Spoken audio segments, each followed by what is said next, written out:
అనగనగా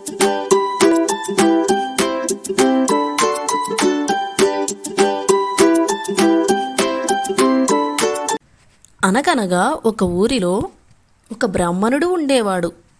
అతను రోజు ఊరూరా తిరుగుతూ వేదాలు చెప్పుకుంటూ తన జీవితాన్ని గడిపేవాడు. ఒకరోజు బ్రాహ్మణుడు ఒక ఊరు వెళ్ళడానికి బయలుదేరాడు. ఆ ఊరు చేరుకోవడానికి దారిలో అతను అడవి దాటాల్సి వచ్చింది. అడవిలో నడుస్తున్న బ్రాహ్మణుడికి ఒక పాము కనిపించింది.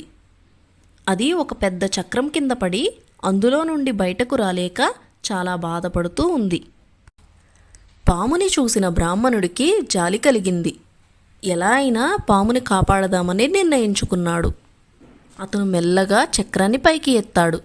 వెంటనే పాము బయటికి వచ్చింది. పిల్లలు, పాముకి ఉన్న సహజ స్వభావం ఏమిటంటే ఎదుటివారిని కాటువేయడం. అది తనకు మేలు చేసిన వారికైనా కూడా. దాని స్వభావం ప్రకారం తనని బ్రాహ్మణుడు కష్టపడి కాపాడినా కూడా అతనిని కాటు వేయడానికి సిద్ధపడింది. అది చూసిన బ్రాహ్మణుడు ఒక్కసారిగా ఆశ్చర్యపోయాడు. వెంటనే అతను పాముతో ఇలా అన్నాడు, నేను నిన్ను చాలా కష్టపడి కాపాడాను. అలాంటిది నన్నే నువ్వు చంపాలనుకుంటున్నావా? దానికి పాము అంది, కాటు వేయడం అనేది నా సహజ స్వభావం. అది నన్ను కాపాడిన వారినైనా కూడా.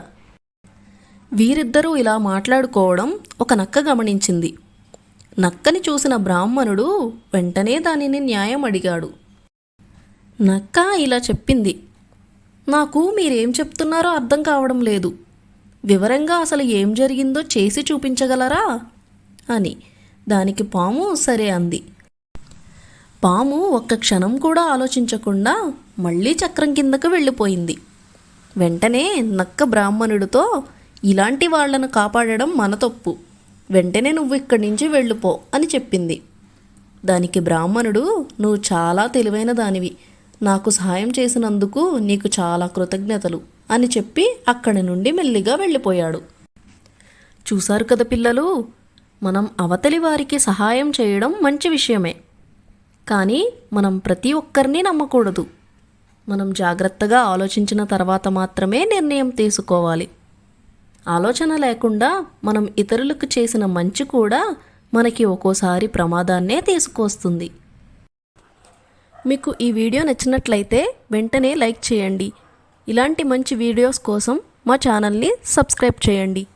Thank you for watching.